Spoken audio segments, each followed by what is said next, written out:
her degree at the university. Oh, okay. At the University of Today is June 22nd, 2010.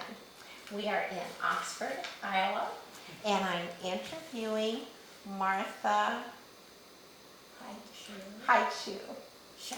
Schemmel. Martha Schemmel. Martha, thank you so much for spending time with me today to do this. We really appreciate the historical record and all the knowledge that we can get from you. I like country schools so much that I'm happy to do it. Okay. Where and when did you teach country school? I started in Iowa County. Marengo, Iowa was our county seat, and I was at the far end of Iowa County, so I had some difficult roads to drive if I had to go to a teacher's meeting. I also checked out my library books because the school had so few, and I could check books out from the Marengo library. Do you know that, were you always, when you taught country school, were you always in the same school, or did you teach in different ones? Taught in different schools. Do you know what years or what numbers? I wouldn't have, this was my first year, so that was 1946. Do you know the number of the school or the name of the school? Green Valley.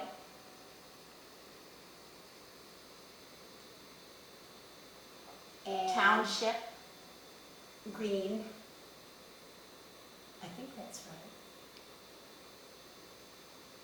Yeah, but it was Iowa County. Okay.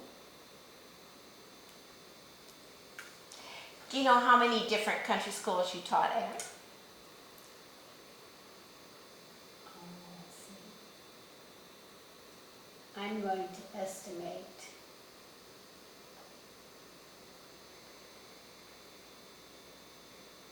Would you like me to name them as I go? Yes, Okay, if you know all right, them. I'm going to say, all right, Okay. Green Valley was my first year, and I married in April of that year, therefore I moved closer to where we were going to live the second year.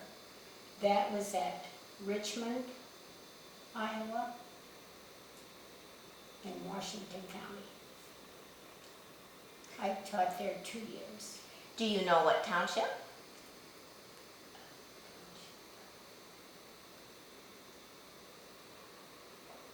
Or the name of the school? It was just Richmond Public School. Okay. But it was a rural school? Yes, Okay. yes. A large 2-story wooden building that was no longer, they did no longer need the upstairs, they just had all the students on first floor. But we had the old double desks there. Oh. And I had 33 students in that school.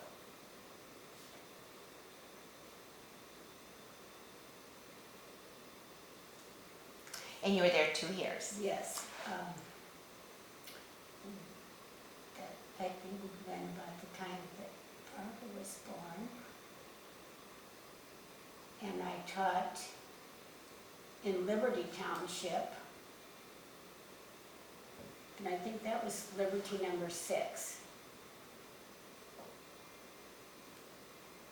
I taught there 2 years. And then I was expecting my second daughter, and when I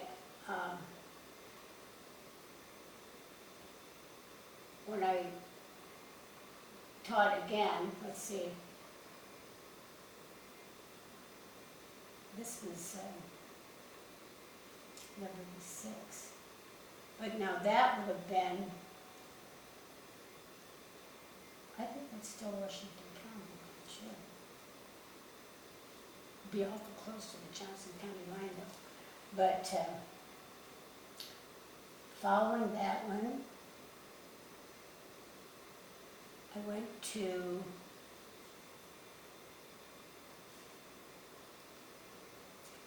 I should have written these down before. I went to another one in Liberty Township. And I happened to be into that one because they had, a teacher had left in the middle of the year. Were you home with children then? Yes. Okay. And they came to me to see if I would take over for the rest of that year.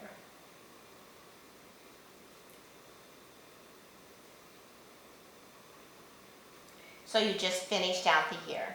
Yes. I believe that that first Liberty School I told you is just coming to me now. That was called, I think, Pleasant Valley Township.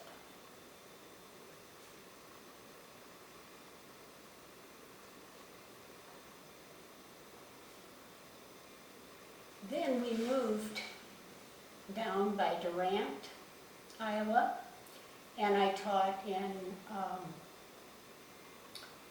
let's see, that would be Scott Township, I think. And I taught there for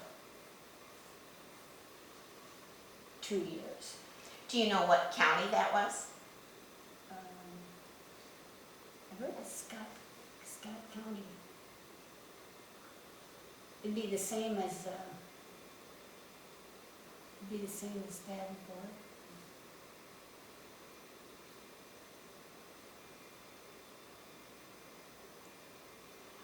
Okay, and I was at that school for 2 years, and then I came back to Riverside, Iowa,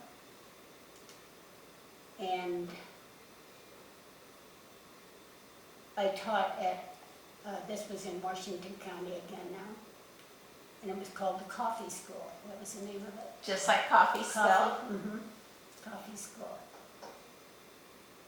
It may have had other names, but that's what it was referred to as the Coffee School. How long were you at the coffee school? I think probably 3 years.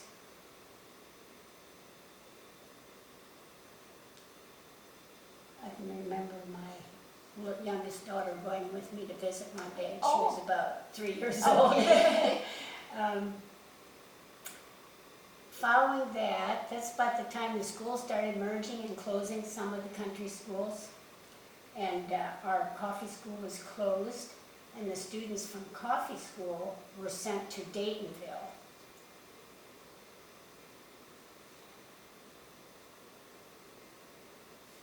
And we were put in with the students at Daytonville. It was the teacher who was teaching there was my sister Helen. Okay. So that put my sister and myself, the 2 teachers. I had the primary grades up through 4th, and she had the rest of them up through 8th. And that would have been Washington County. And I'd say was there for 2 years. And was that school called Daytonville? Yes, it was just the Daytonville.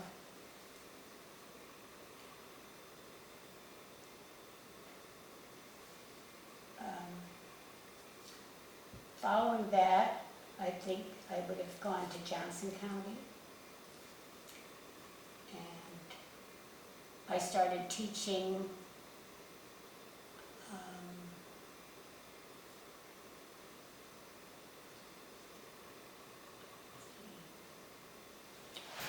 it had a number 2, and I don't want to think I'm stuck with 6s, but it seems to me it was 6. Okay. But it was north of North Liberty, a rural school.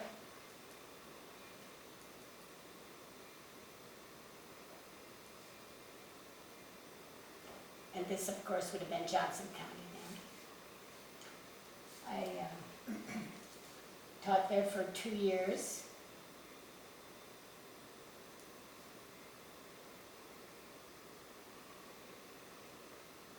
Then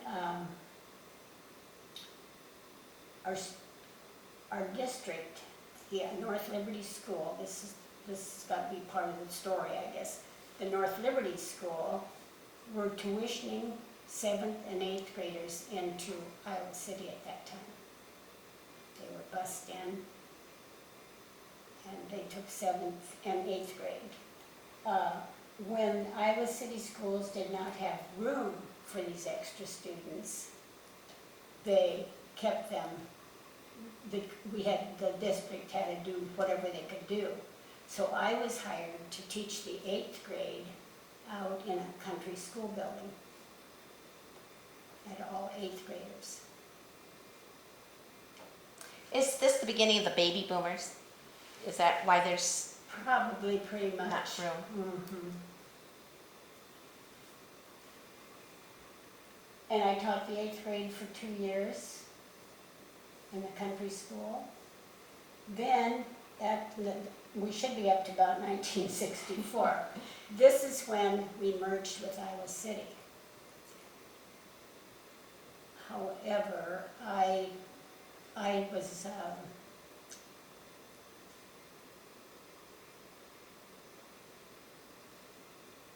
was hired to teach the 8th grade, and then the next year they took the 8th grade and 7th grade both, and I said I would take whatever grade, wherever there might be a vacancy at the North Liberty School, so that I didn't have to commute to Iowa City every day. And I took 1st grade at that school. And I stayed with 1st grade until I retired. But you went from 8th grade Yes. to 1st grade. Big changes. Yes, it was. Okay, that tells us where you Well, taught. now, I'm just assuming, now, I don't know how these years are gonna add up. I should have done this prior to this, but I just knew I didn't have the records for it. And after all of these years, you don't have to stop and think about where you went next. But I started in Iowa City then in 1964. And I think they gave me credit to put me on the wage scale. I think they gave me credit for 18 years in the country schools. Okay. So that's where the total the figures might not come out exactly right here. But I can't think of any schools that I was in that I missed. Okay. All right. But I'm not sure about the length of time. What about your room and board arrangements? Now, you taught 1 year single. Yes. And I didn't even have a driver's license at that time. Okay. I did not have a car. My dad took me, I got room and board with a widow lady that had 3 children of her own, and she offered to rent me a room and give me my meals for a very minimum amount. I can't quote it today, but it was very minimum. And then I walked from her place to the country school each day to Green Valley. Do you have any idea how far that was? Oh, I doubt if it was more than about 1/8 of a mile. It wasn't a long distance. What did you wear to school? Well, I think always dresses or skirts. And basically, whatever I had, because I didn't have the funds, hadn't made any money at that point to buy a lot of clothes. And I jokingly told one of my high school roommates came to my retirement party, or not a roommate, but one of my classmates. And he said something about, well, Martha, it's nice to see that at least 2 in the class were successful. And I said, I had a laugh. I said, yes, I have a picture here. It's over there on the table. And I'm wearing a pair of saddle shoes. And it was the only pair of shoes I owned. And I said, today I probably have somewhere between 100 and 150 pairs. So if you want to measure shoes to say you were successful, I got there. You hit the top. Yes. Uh-huh.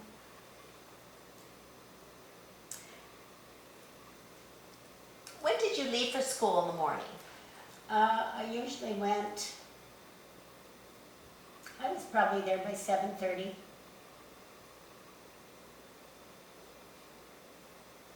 Oh, the first year you walked 1/8 of a mile, and then in your other teaching times, were you driving? Yes, I did. I got, I'd say, yeah, for my first year in Daytonville, I probably was transported to school by my husband at that time. Each day. That was not so far away. That was probably 2 miles. And then when he picked you up Yes. every night yes. too?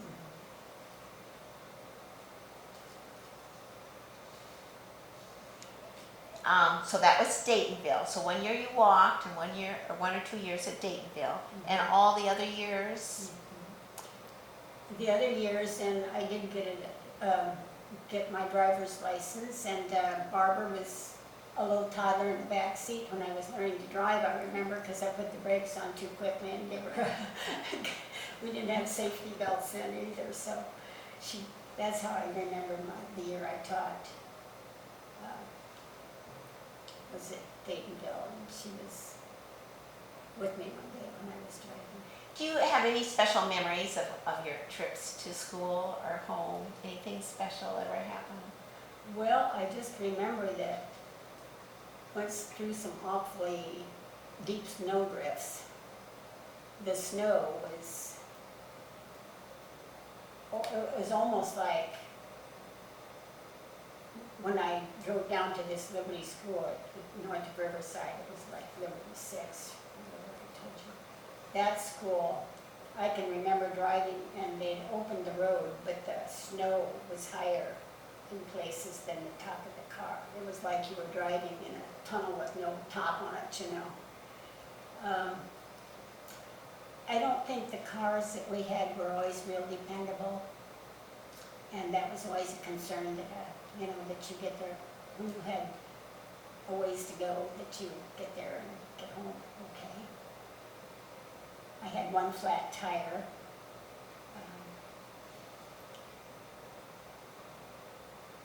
And I think I was within walking distance of home, so I just parked the car and walked home. Good. When my husband went and changed the tire. I'm wondering, I don't remember mentioning teaching at Durant. I think we did Oh, talk I about did. Durant. Yeah, Scott Township, I said, or Scott County.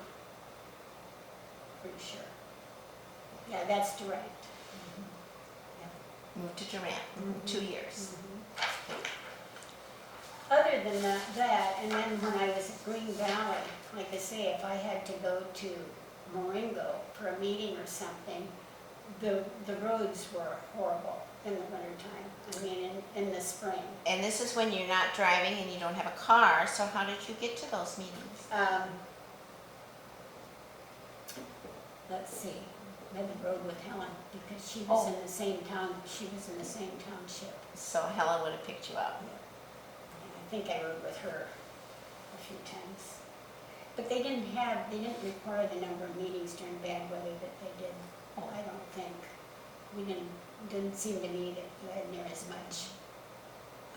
Like I would see schools today, every Thursday, got an in-service somewhere or something. We didn't do that. 3 mornings a week. Yeah, right. Okay, tell me about your schoolhouses and their surroundings. Now, you've taught in, 8 different ones? Basically, they were all about the same.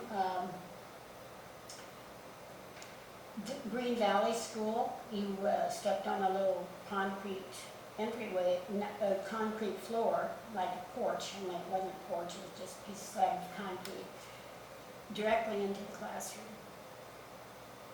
There was no entryway. You went directly, it was one room. And It had the blackboard, the chalkboard was on the north end of the building with no windows on that end, of course, because it was chalkboard. And the maps hung above you pulled those down. The globe was on a rope and pulley, and you lifted the weight and it let the globe come down to where the kids could observe it. And, there was 3 windows on each side, an oil stove in the middle of the floor, and that was not hooked up to any fuel tank outside. I had to carry the fuel in and put it in the stove, pour it in the back of the stove. When you filled it in the morning, did it last all day, or did you have to more than once during I the day? don't remember having to fill it more than once. I did have an incident happen there that was